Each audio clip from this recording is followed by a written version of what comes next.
Earlier tonight, Karl, we had General Manager Kevin O'Connor on. Fantastic interview. We anticipate the same right here. What were your thoughts when you got the news? Where were you? Just tell us how you got the news. What were your initial thoughts when you found out that Jerry Sloan was resigning as head coach of the Jazz?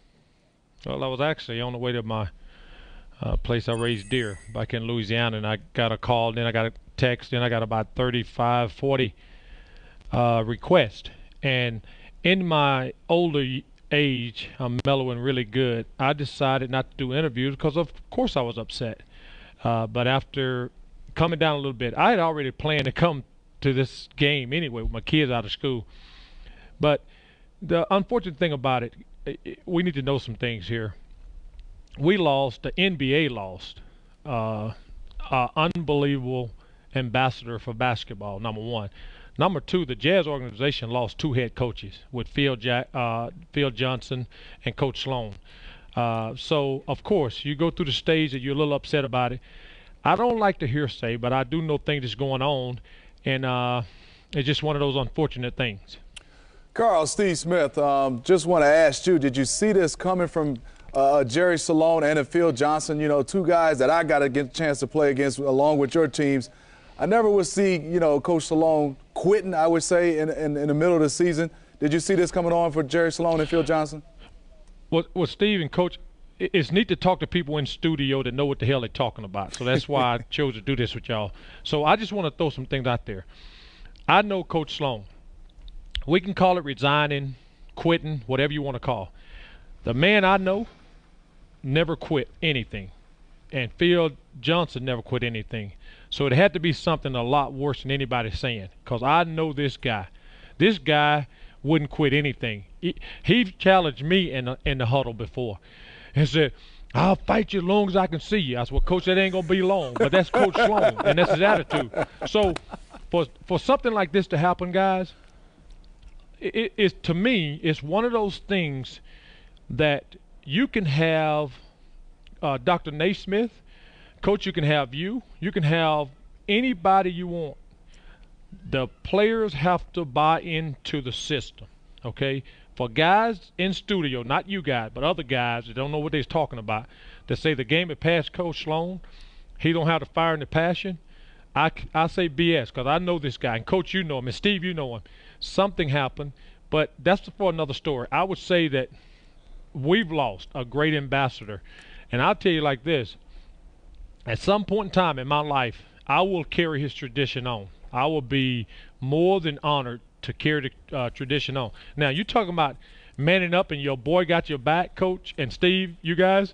How about Phil Johnson saying, "Hey, you resigning? Well, don't leave me. I'm resigning too." That's manning up. That's having your back. But so many times we have to be very careful. If the things that I've been hearing, and I don't believe in hearsay, we got to be very careful to let inmates start running the asylum, and that's what I'm going to leave it at, and you know what I'm talking about. Karl, how bright am I that I had a chance, our organization in Atlanta had a chance to draft you, and we passed on it. And that was after we had such a great lunch together at Stooges that day. I don't know if you remember that little place we went to, sat down and talked, and we had the opportunity, and then you go on to become the great Hall of Famer that you had become. So how much do I know about what's going on in this game right now? Coach, really, don't cut yourself short. Let me just say this, Coach. To all fairness to you, you picked me up early and you had a migraine. You weren't feeling well. So I think as time went on, you meant to say with the 5th pick, we select Karl Malone, and it just slipped up. You said contact. We was close. That's okay. Coach, I still love you. You're right. You two were. How everybody could understand. I might confuse John Concac with Karl Malone. Coach, you had a big migraine. Hey, Steve, it was a K in there somewhere, wasn't it? That's okay. Hey, a huge migraine, Coach. Yeah. You know what? He wasn't feeling well. He told me. But you know what, Coach? Here's what I'll say, and you guys know this.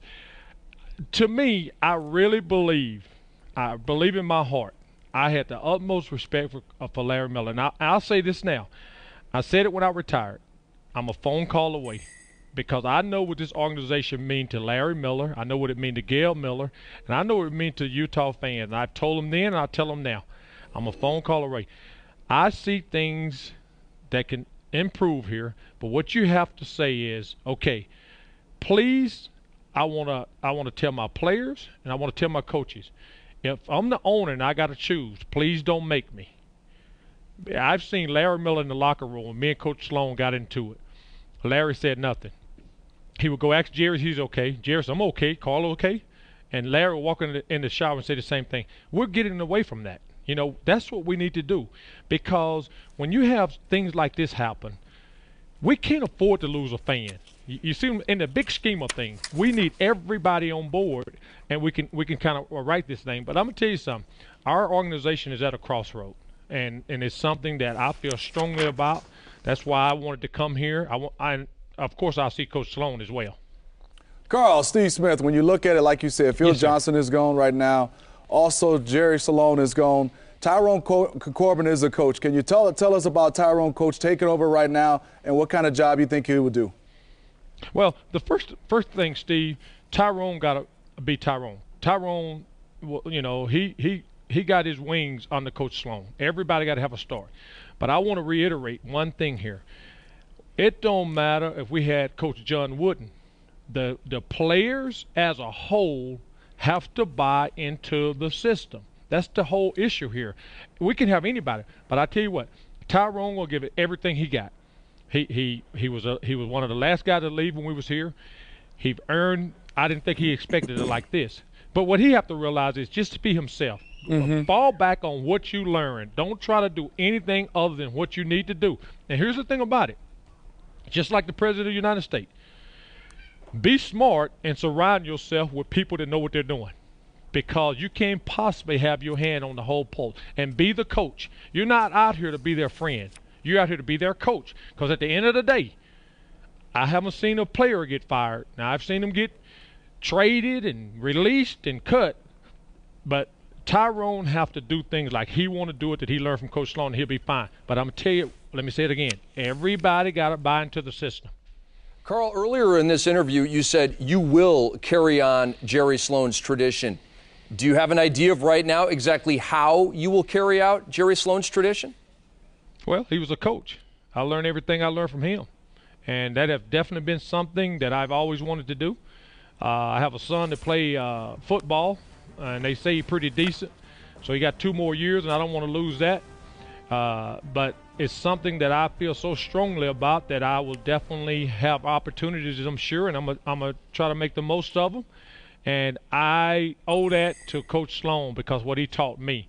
Now, Steve, Coach, and you guys, I won't be bringing no dozen of roses and donuts to the first practice. That's for damn sure. Hey, Karl, I know that. Yeah. I know that for sure. That's one thing I know. Hey, Karl, Karl, we appreciate the time, the honesty, the emotion. I mean, it's been a tough couple of days for you and every member of the Utah Jazz family. Any parting word? I mean, have you talked to Jerry Sloan? Would you like to maybe send him a message here by way of NBA TV? Hey, Coach Sloan know how I feel about him. I love him. He's one of the few guys in this world, and I will stop everything, and I'm right there with him. We played phone tag for 2 days, but I'm in Utah, and I guarantee you I will see Coach Sloan and give him the biggest hug in the world. But I want to tell you something about that man. He's a very powerful man, and I'm going to tell you something. I know him, and I know that he's tough as nails, but he got an unbelievable heart, and I know it hurt. And people can say whatever they want to. I know Coach Sloan. My coach that I know have never quit on anything. That's all I'm going to tell you. Karl, will he coach again in the NBA? No. He will not coach again in the NBA. And that's what I'm trying to tell you. But we lost 2 head coaches with Phil as well. Now, I'm going to tell you like this. You always say your boy got your back. I want boys like Phil Johnson because he walked away. But no, I will go on record and say Coach Sloan will not coach again in the NBA. I just don't feel it because Coach Sloan put everything he have in it, and the only thing he wants is kids to play hard and practice. Steve, how many practices do you miss? We practice. How many plays have you ever broken in your life? Okay? I'm just calling it like I see it. Well, Karl, we appreciate the interview, the time, and really you kind of putting it out there that we may want to remember the name Karl Malone when some coaching vacancies come up here in a couple of years, and Who knows? Perhaps you're the coach of the Utah Jazz someday. Hey, could I tell you something? Of course. I'm not hard to find. They know your number, right? Hey, I'm not hard to find. You can find me when you want to. If you ain't careful, I'll find you. Coach Patella, you get rid of that migraine you had about 25 years ago. You made it worse just now. Karl, you're the best. Thank you so much for joining us here. Man. Hey, I appreciate you guys. You guys do a hell of a job. I like listening to you guys. Y'all know what y'all talking about, okay? Thanks, Karl. We appreciate it. Karl. All right. Thank you. For sure.